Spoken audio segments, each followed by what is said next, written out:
Apakah terlalu memaksakan?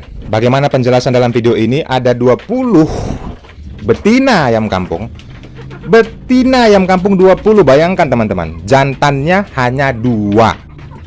Apakah itu tidak membahayakan? Apakah itu bisa? Apakah itu standar? Apakah itu sudah masuk dalam skala profesional? Semua itu saya katakan di dalam kandang ini sudah, teman-teman. Saya akan jelaskan ini berdasarkan penjelasan ilmiah. Artinya, semua penjelasan ini bisa dipertanggungjawabkan dan sangat direkomendasikan sekali untuk kalian terapkan. Tapi sebelum itu saya udut dulu sambil saya jelaskan kepada teman-teman. Nah, ini saya sudah ada ya ayam kampung yang produktivitasnya bertelur, teman-teman. Jantannya 1, ada 1 lagi di luar ya. Artinya pejantannya ada 2. Bagaimana saya untuk fokus kepada pejantannya? Dan pada video kali ini kita berfokus kepada pejantannya, teman-teman. Oke, saya hidupkan dulu udutnya.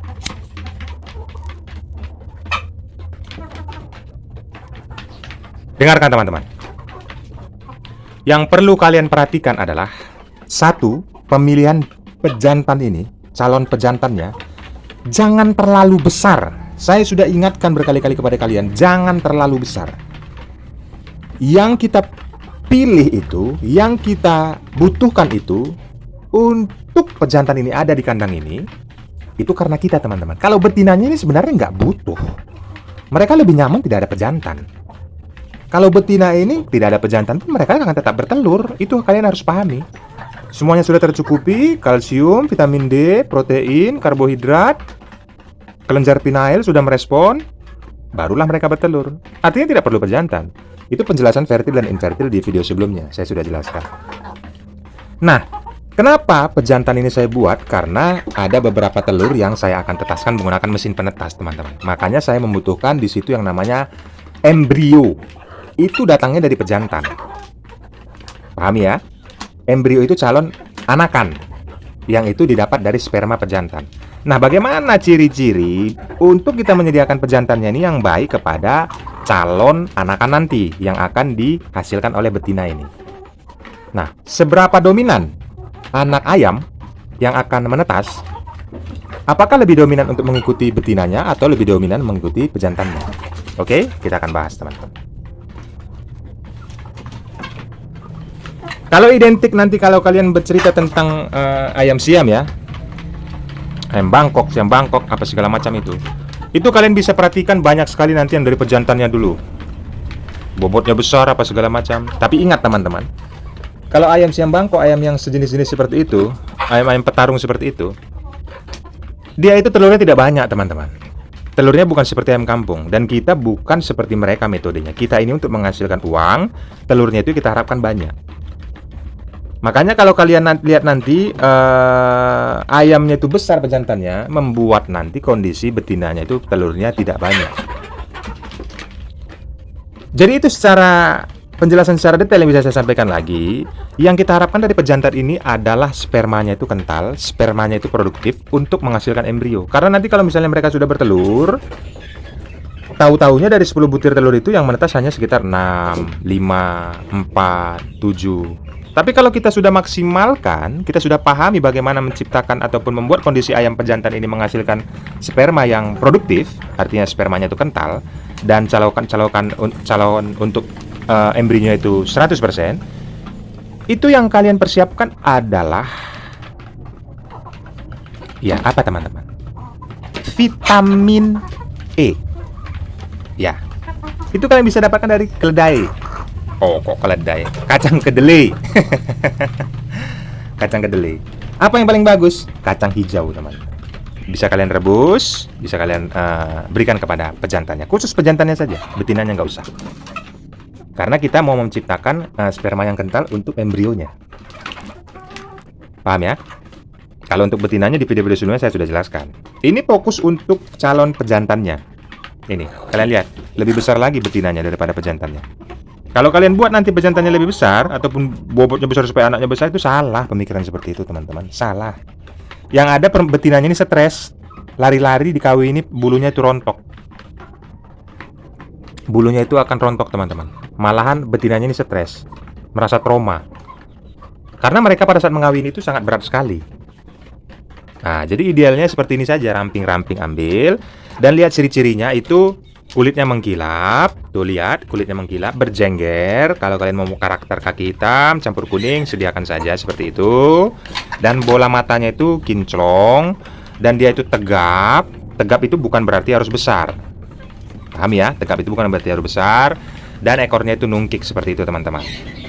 Nah, jadi kondisi seperti itu, itulah yang kita harapkan supaya calon sperma yang akan mereka berikan kepada betinanya itu unggul, teman-teman. Dari keunggulan itu semuanya, barulah bobot ayam yang akan menetas itu akan besar, teman-teman. Intinya semua itu dari nutrisi. Bagaimana membuat ini menjadi lebih baik lagi untuk spermanya lebih kental, itu dari jagung. Jagung, kacang hijau, itu bagus sekali untuk pejantan. Seminggu sekali kalian berikan dia puding. Telur apa? Telur yang kecil itu teman-teman, telur puyuh. Itu bagus sekali untuk calon sperma yang bagus untuk ayam pejantan. Kalian hanya membutuhkan satu pejantan untuk mengawini 10 betina. Itu dari usia 7 bulan sampai 2 tahun ya. Masih bisa mereka mengawini sekitar 10 betina. Kalau sudah 2 tahun ke atas, itu dikurangi. Hanya betinanya sekitar 6. Apakah itu tidak terlalu kebanyakan? Apakah produktivitasnya spermanya nanti akan bagus? Seperti yang saya katakan tadi teman-teman. Kacang-kacangan itu kalian berikan kepada pejantan ini. Kalian berikan juga nanti telur puyuh. Seminggu sekali saja 2 butir. Jadi itu semuanya bisa kita talangi. Semuanya itu bisa kita tanggulangi dengan memberikan puding kepada pejantannya. Jadi tidak perlu kalau misalnya pejantannya masih usia katakanlah 7 bulan, lagi aktif-aktifnya itu, fertilnya sekitar 90% itu teman-teman. Fertil itu calon untuk embrio ya. Itu masih tinggi sekali. Jadi masih gacor-gacornya, itu 10 masih ditampung sama dia. Seminggu sekali berikan 2 butir telur puyuh tadi. Dan 3 hari sekali kalau kalian ada kacang hijau itu direbus, diberikan saja kepada ayam pejantannya, khususnya pejantannya saja. Ini lihat teman-teman, betinanya ini lebih bongsor-bongsor tuh. Tuh. Membuat betina ini banyak telurnya itu bukan dari dikawinin, bukan seperti itu teman-teman. Jadi yang saya jelaskan ini berdasarkan ilmiah. Artinya semua pakan yang dicukupkan kepada betina ini sudah mengandung kalsium, protein tinggi, karbohidratnya, begitu juga ultraviolet ataupun pencahayaan itu cukup. Makanya kalian jangan heran ada bola lampu di sini. Di video sebelumnya saya sudah jelaskan ini bagaimana kelenjar pinail itu merangsang untuk betina itu bisa bertelur banyak dan bertelur cepat. Jadi pejantan ini tidak butuh kalau membuat mereka bertelur. Pejantan itu butuh karena kita mau menetaskan, itulah yang dihasilkan dari sperma itu untuk membuahi embrionya. Agar nanti pada saat nanti hari ketiga setelah dirami ada seperti urat-urat merah itu kelihatan nanti kalau kalian terawang di cangkangnya itu, di telurnya itu ada kelihatan ular-ular merah, artinya pertumbuhan akan dari telur itu akan mendapatkan kehidupan anak. Seperti itu teman-teman. Jadi ingat, untuk calon-calon yang seperti indukan yang kalian pilih ini, jantan yang unggul itu saya katakan tadi, badannya itu tegap tetapi tidak mesti besar, bulunya itu mengkilap. Kalau bisa pilih karakter yang berjengger. Nah ini bisa kalian lihat ya, itu mengkilap tuh. Nah, ekornya itu nungki, tidak terlalu besar, kakinya itu padat, tuh lihat, kakinya padat, dan inilah calon pejantan yang bagus sekali untuk pembuahan embrio yang akan aktif di betinanya teman-teman pada saat mereka nanti bertelur. Nah, penjelasan-penjelasan ini saya sampaikan kepada kalian berdasarkan penjelasan ilmiah, bukan karangan ataupun asumsi liar, karena kalau saya menimbulkan hoax hanya menambah dosa kepada saya. Dan ini menjadi pembelajaran supaya kalian lebih sukses lagi dalam dunia peternakan ayam kampung. Oke teman-teman, demikian dulu videonya. Kalau ada pertanyaan seputar ayam kampung silahkan tanyakan saja di kolom komentar. Saya akan menjawabnya nanti berdasarkan pengalaman, bukan asumsi liar apalagi hoax. Karena yang saya sampaikan ini berdasarkan pengalaman yang sudah terjadi di tempat saya, khususnya di dunia peternakan Jari Pelawi teman-teman. Kita bukan baru bulanan, tahunan, kita sudah hampir puluhan tahun teman-teman. Sudah lewat dari masa tahunan ya, sudah belasan. Jadi pengalaman-pengalaman seperti ini saya sampaikan kepada kalian, fungsinya untuk membuat peternakan di tempat kalian itu menjadi lebih sukses lagi. Nah, setiap hari saya upload satu video, itu jam 8 malam ya. Jadi kalian yang belum memulai peternakan kampung, harap persiapan dulu, subscribe saya dulu channel ini. Nanti kalau sudah memulai, baru belajarnya di sini.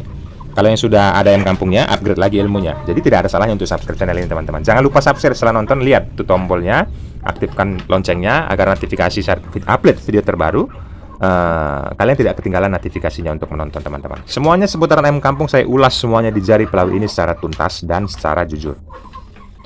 Oke teman-teman, demikian dulu videonya. Ada yang mau ditanyakan silakan. Jangan lupa like-nya untuk dukungan dari kalian agar saya lebih semangat lagi untuk mengupload video-video terbaru. Subscribe channel ini. Terima kasih semua yang sudah menjalankan itu. Salam kasih dari Jari Pelawi.